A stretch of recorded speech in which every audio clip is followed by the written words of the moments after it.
Yo, welcome to Spectator Sport, and I'm Zach Roach along with my partner, Mr. Adi Wally, and today we got a big show. We are here with Harv, Bangerz, bunch of fighters we're going to be talking to today, but the first fighter we're going to be talking to is a lightweight, 3-0, 2 knockouts, Mr. Nino Holcomb. How you doing, bro? Man, I'm pretty good, man. Thanks for having me. Definitely blessed for the opportunity. Man, absolutely. So last time we talked to you, I think you was transitioning from amateur to professional. Now that you are a professional, what has that been like for you? Professionally now, it's just been kind of continuously elevating my game. I know when I originally spoke to y'all, we spoke so much into the personal journey, and it's still very much that. But on top of that, just again, continuing to elevate my game and the intentional part of what we're doing in the ring. So it's been fun. Absolutely. Yeah, man. So in your first professional fight, you threw everything but the kitchen sink at your opponent, okay? And for the unanimous decision victory, what's your thoughts on that fight? My first fight was a tough fight. None but respect to my opponent. Sturdy guy, took me through a lot, showed me some things. So a lot happening. It taught me how to adjust. It didn't teach me how to adjust, but in that moment, how to apply my adjustments, working on different things. It was a more scrappier of a fight to be my first fight, everybody said, but I just know the fight. Yeah. First fight is professional. You showed no fear. You was very impressive. Now, your second fight, you gave your opponent a vicious overhand right to end his night in the first round. Tell us what led to such a destructive punch. I think, again, that adjustment factor, I'm consistently coming forward. But in that second fight, I think the anxiousness and wanting to fight from the original fight kicked over and was going for it. Yeah. So so you're coming off yet another knockout victory. Is it you and your team's plan to keep the fight out of the hands of the judges and just to get these knockouts? I think that's always a personal plan, right? I don't know what no man is ever thinking after the cards go up, but I think one, the pace we look to box at. I think I'm a great boxer, and that's what I'm saying with the knockout. Sometimes I don't get to showcase everything. Right. People know I fight, but I'm also an excellent boxer. So I think with the pace and some of the shots and things we just looking to work, it falls in play. I'm not necessarily looking for a knockout, but I love to see it. If it happens, it happens. Right. Hey, so going through those fights, you've had 3 professional fights now. Is your training different now after going through those 3 professional fights, or is it still the same, or is there anything that you do differently now after going through those fights? Again, I think it's that gradual push to continue being better. It's that embetterment. So my training has continued to get better. Like I said, we was originally training for 4 rounds. Right. Now we up in the ante. We spar for longer rounds. We're getting tougher work. Yeah. Shout out to my camp. We got tougher guys. I got all kind of amateur and professional talents, decorated guys that come check with me. So, I'm loving it. It's that gradual journey. Yeah, absolutely. So going through those fights, and now you've been through it, not only training, do you see anything going forward like, hey, maybe I need to work on this, so just in case this next guy that come with me, I'll be ready for him? I think it always presents itself in the situation. I think I work on a lot of things, but again, executing what I do, we don't ever get to see a lot of things. So I think potentially we'll be able to see that with more fights or tougher fights or different looks, and that just comes with the game. So I think we're prepared. Nice. Yeah. You know what? And outside of the ring, I know that you do work with the youth in the community. Tell us about that. So outside of my boxing work, I teach a social emotional learning. I'm kind of like a therapeutic touch, so it's really oxymoron and random that I fight. Everybody's like, wow, you fight, you're such a nice guy, but they also can tell that I fight. So just having that other side. Again, I work with middle school guys. I teach a social emotional learning group. Outside of that, shout out to Nino Boxing. This is my personal brand. I do mentoring, coaching, speaking engagements, but most personally, I try to enhance the life around me. And we've been doing great things with the community and organic partners that we do have now.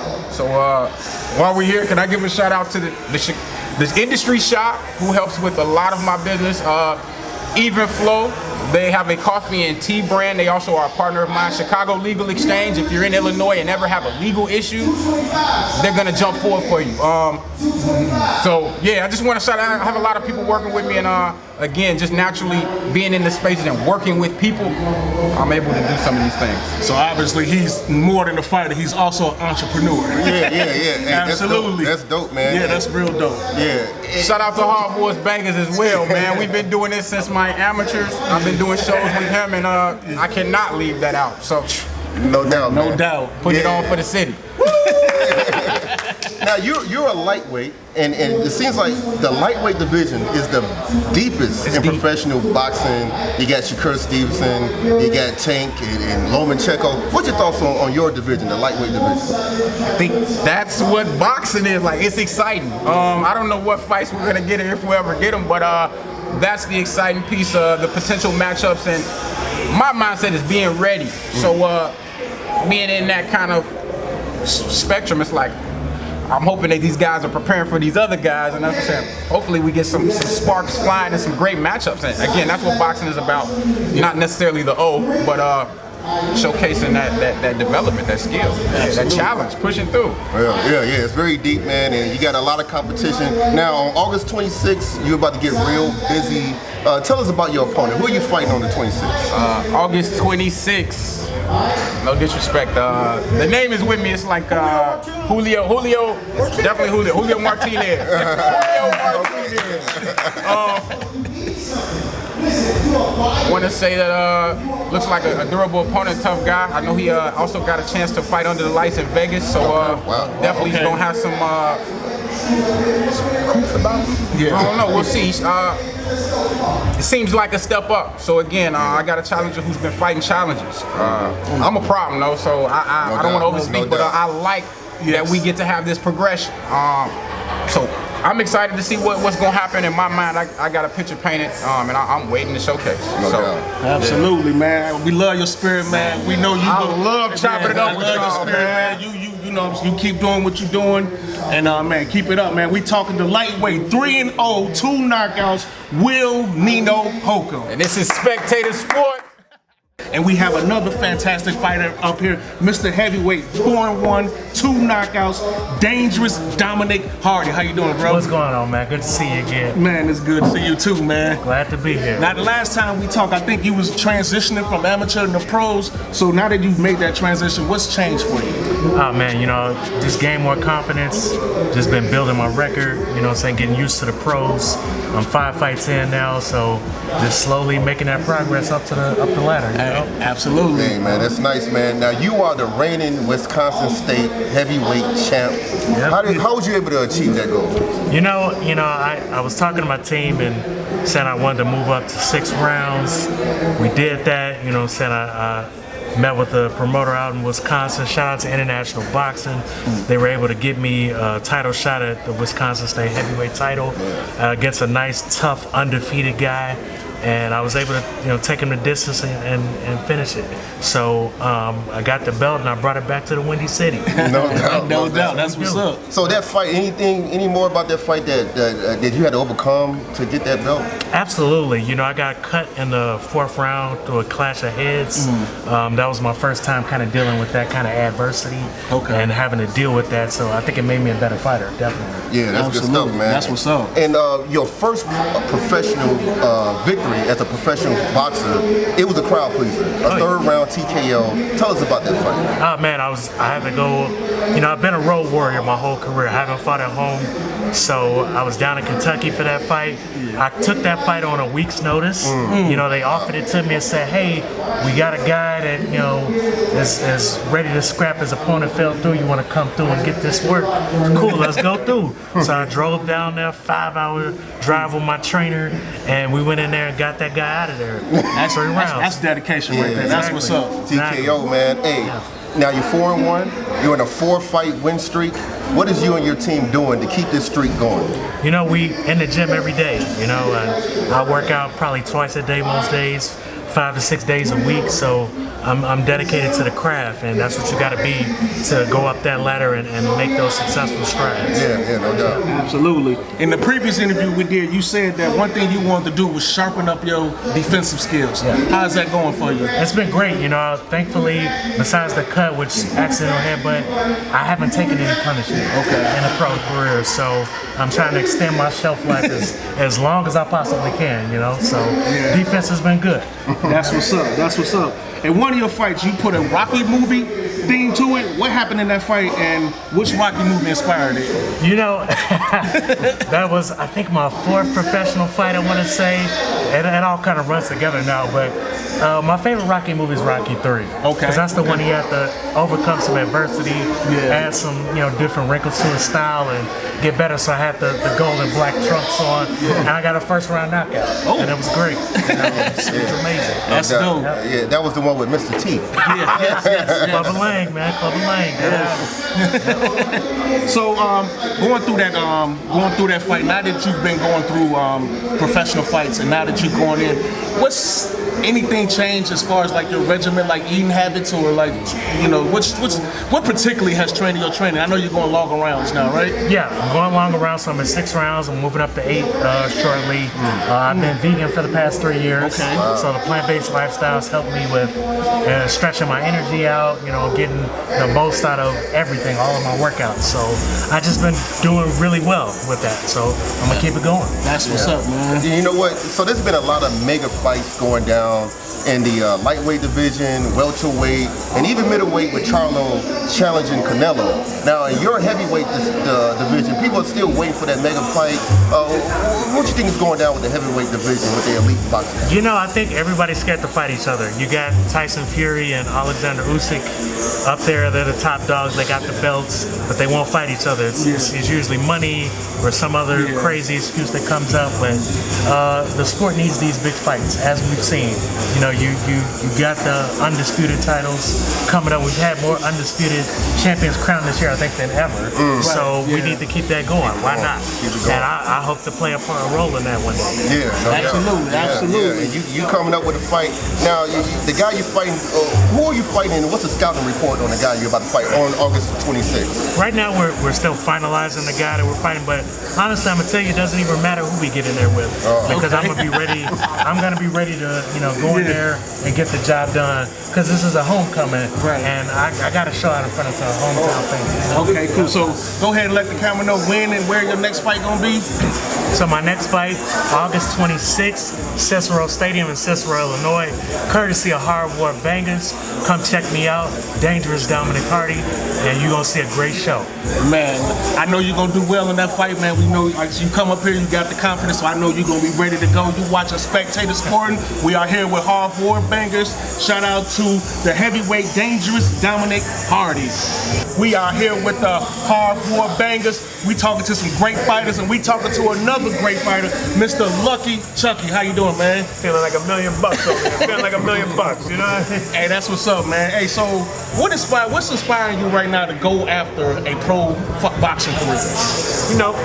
I've always been fond of fighting. Even when I was growing up as a juvenile, you know what I mean, from the streets, and then being in the Cook County Juvenile Justice Detention Center, the guards used to have us fighting one-on-one and gambling on it. So fighting always came natural to me. Unfortunately, led me down the wrong roads to prison at 17 years old, and I did about 13 years in prison. And I've been involved in riots, you know what I mean, and street fights. I've been shot, stabbed, beat down, drugged to the ground, and now I'm an inspiration to a lot of people. Now I'm receiving awards from the state of Illinois for helping other ex-felons, going to re-entry conferences, speaking to people who are in charge and making change in the system. I'm speaking to mental health and drug court participants right here in Illinois. You know what I mean? A program that's 70% success rate. So not only am I fighting for prisoners' rights all over the world, but I'm a father's rights advocate. So fighting just comes natural to me. But ultimately, I'm looking forward to it. It just comes natural. That's what's up. That's what's up. So you're an amateur boxer right now, right? Yeah. So reflect on your amateur career. Like, how long have you been an amateur boxer? I mean, technically, I've been an amateur boxer, I feel like my whole life. But technically, this is the first time where we're actually stepping into a sanctioned and organized event, actually getting in the ring with the referee and all that. I'm used to getting that. My technique is unique because I'm used to fighting for my life. Okay. So now it's a sport, you know what I mean? And I don't advocate violence in any way, shape, or form. I only advocate as a sport and self-defense, so I lead by example. So that's what we're doing. We got a lot of people on social media that like to run their mouth. You know what I'm saying? You know how many hateful comments I get? I get death threats all the time. I get all these hateful comments. People trying to assassinate your character based upon lies, and you can never defend yourself. But now, I've had 2 fights set up with technically individuals on the internet with all these followers and run all. These guys make shirts that say "Fight me." They've never been in the ring in their life. They've been on social media 10 years now. You know, so now it's time to get in the ring and show these guys what it's about. And it's actually a good point what we're doing because we're advocating these kids to get away from gangs and drugs and criminality and not handle things in the street. We're getting in the ring and leading by example. You know. So you do a lot of work out the ring and in the ring. Describe your boxing style. My boxing style is definitely unique. We're gonna do a little pad work out there today, and you know, I'm learning the fundamentals. But boxing is a sport. Boxing is definitely a sport. See me, I'm used to getting the fight over with quick. Get in there, get it over with, try to get him over with before he gets you. You know, he's trying to hurt you, he's trying to kill you, he's trying to hurt me. So this is a skill and it's a technique, and that's what I'm going to go in there and do. I'm not going in there like I'm in a cell or an alley. I'm going in there and respecting the sport of boxing. That's how I'm going to conduct myself. No doubt. That's what I was going to ask you because you say you've been used to fighting on the streets all the time. What approach is going to change for you from fighting on the street to being in the actual boxing ring? Man, holding up that guard all the time. You know, learning little combos. You know, your footwork, your demeanor while you're in the ring, your breathing techniques. There's a lot of things that go into boxing that a lot of people just don't understand. And now, I'm seeing firsthand what it's all about. And I have a newfound respect for this sport, for the fighters, and everybody involved in it. From the Harv Bangerz Boxing Club, keeping these kids away from gangs, drugs, and criminality, and teaching them conflict resolution skills. Because as you see in a lot of communities all over America today, that's what a lot of people lack. Instead of getting in the ring or handling yourself like a gentleman, or handling yourself some type of way, you want to pick up a gun or pick up a weapon, and that's it. True. So this is a great thing we're doing here. So what's your weight class, and do you plan on staying here? I'm about 215 right now for this fight. We've got to both be at 210. That's right. So I'm dropping down in weight. Okay. And I believe that's heavyweight, right? Yeah, that's So heavyweight. I'm going in. I've always been a heavyweight, you know. So we going in there as a heavyweight, and after this fight, you know, after I take this win for Chicago and get this belt, we're gonna try to set up another event, hopefully in a couple months from now, and I hold that belt down against somebody that I really want. Cause we got bigger fish to fry than just this guy coming out from Florida. I already exposed him on social media for being a fraud and a fake and a liar and all that. Now it's time to get his ass in the ring, expose him in the ring. Okay. You brought that up, so let's talk about this guy. Your opponent, this guy that's talking all this smack. Tell us about this guy and your scouting report on your opponent. Yeah, man, it's deep with this guy. You know, he's a social media influencer, allegedly. And you know, he likes to tell prison stories about his experience. Come to find out, he ain't really about that. Ain't nobody vouching for him. Then I find out more facts about this guy that, you know, he's got some little ideology that's called Viking mindset. Come to find out his mindset, you know, in actuality, it's kind of based upon racism, and I exposed that. So, and this was after I already seen him for the fight. Yeah, this guy, I got him on video saying, "Hey, I'm a racist. I'm proud to be white, and I'll die for my cause." Now, I seen this after I accepted the fight. So I already seen he was a liar, and he got exposed for other things. So, yeah, I don't like this guy. When I say I want to hurt this guy, ain't no shaking his hand afterwards. Get your ass out of Chicago after this. You know what I mean? Go back to the swamps in Florida. I heard that. You know what I mean? Real talk. So the fight is explain when the fight and where the location gonna be the fight at? August 26th, right there at the Cicero Stadium. We got ringside seats, floor seats, general admission, and pay-per-view available today. Get out there and don't have a good day, make it a great day. Salud. Man, we are here with the Harv Bangerz. We talking to some great, outstanding, fantastic fighters, and we have another one, Miss Machine Gun Shelly. How you doing? Doing great. Man, she's a bantamweight from Toronto. So talk about your experience coming from Toronto to Chicago. I moved here approximately 12 years ago, and I met my coach Yuan, and my boxing has blossomed since I've came here. Dope. So what made you say, you know what, I want to go beat people up for a living? Okay, so as an amateur, I had a lot of amateur experience, especially for a female. Okay. Back in the day, there wasn't a lot of, you know, I did a lot of traveling. I think I racked up like 45 amateur fights. Wow, that's amazing. At that time, that was a lot.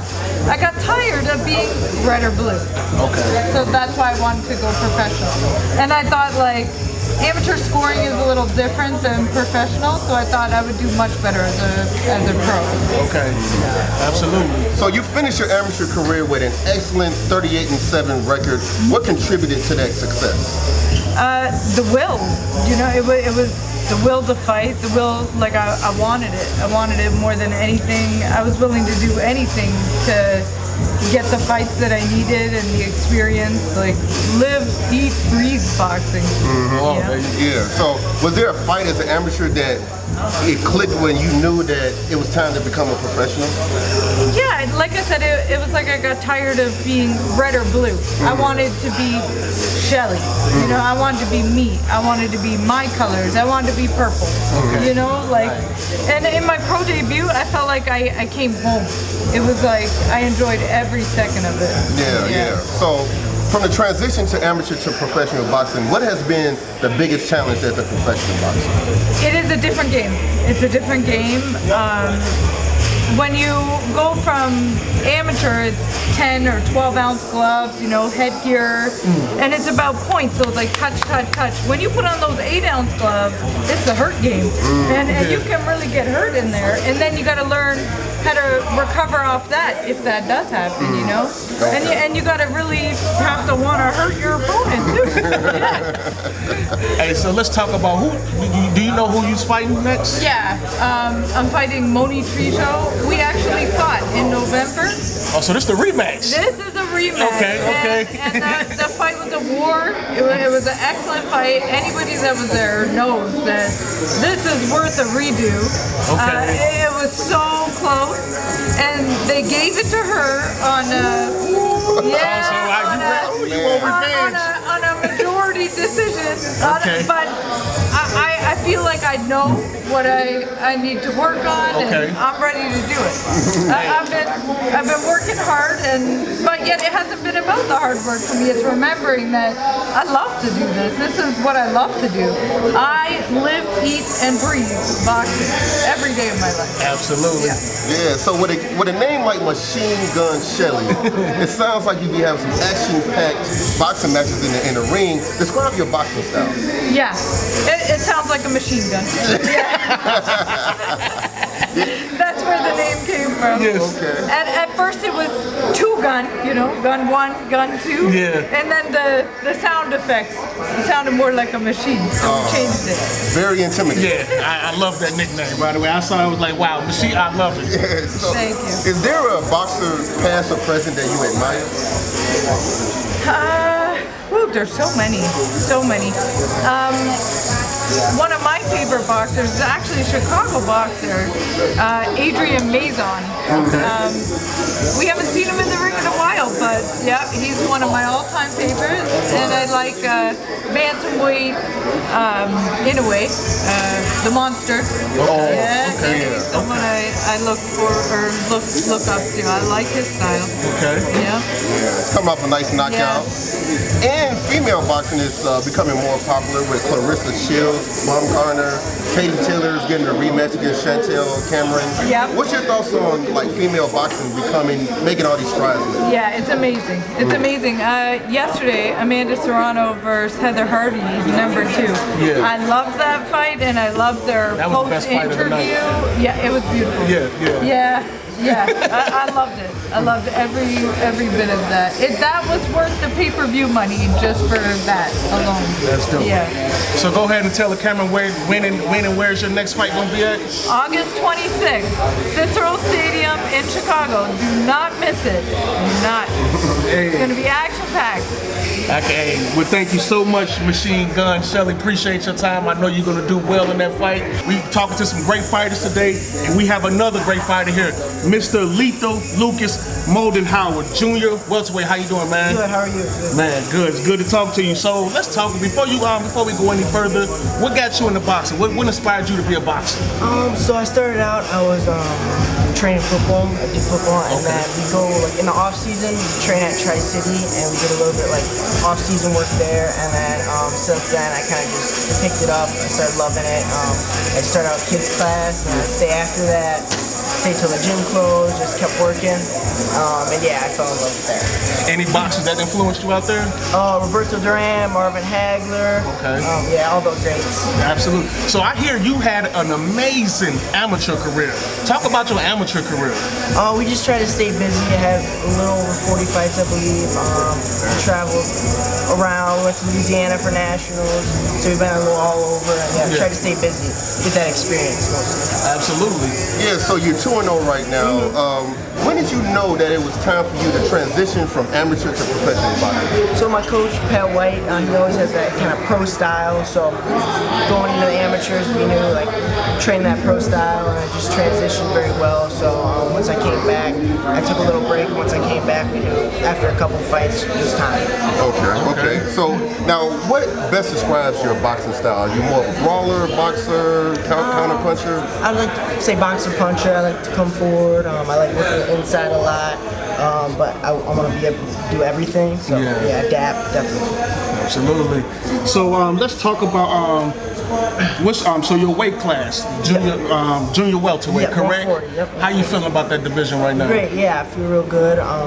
Maybe in a couple fights we'll go to 135. I feel comfortable. I sit around at 140, so I don't really need to cut weight right now. So maybe once step up a little bit, then I'll go to 135. Okay, and now that you from amateur to professional, has going through those first 2 fights, has that changed the way you train? Has that changed the way you do things a little bit? Definitely, you gotta step it up for sure. You gotta get used to everything, especially with all the people, all the big crowd. You gotta adapt. So it's a lot to take in and learn. Yeah, so you mentioned Roberto Duran. Is there any other boxers that you really admire, like favorite boxer, past or present? Marvin Hagler, I like him a lot. I watch him. Mike McCallum, body snatcher, I like watching him a lot. Yeah, it's funny you said Marvin Hagler. I was just watching that Hagler versus Sugar Ray Leonard fight last night for some reason. I just put it on. I was watching. So now there's been some mega fights going on in boxing. Bud Crawford just fought Errol Spence Jr. That was a great fight. It's been some mega fights going on. What's your thoughts on like the boxing finally giving the fans what they want? What do you think? I think it's great. Everyone enjoying it, loving it. I think it's great for boxing as well. Yeah. And so you're fighting on August 26th. Do you know who your opponent is? What's the scouting report on your guy? I don't know my opponent. My coach deals with all that, and you just go out there and destroy it, huh? Yeah. He tells me to watch something, then I'll watch them, and I'll go from there. Absolutely. So, what should we expect from you in this fight coming up? You feel like you're gonna be victorious, right? Yep. Calm aggression. Coming out, victorious. Absolutely. Yeah. And your fight is when and where it's gonna be at? It's gonna be August 26th at Cicero Stadium. Okay, you heard that. August 26th at Cicero Stadium. Mr. Lethal Lukas Moldenhauer will be in action. Make sure y'all check him out. You're watching Spectator Sport, and shout out to Harv Bangerz. Appreciate it.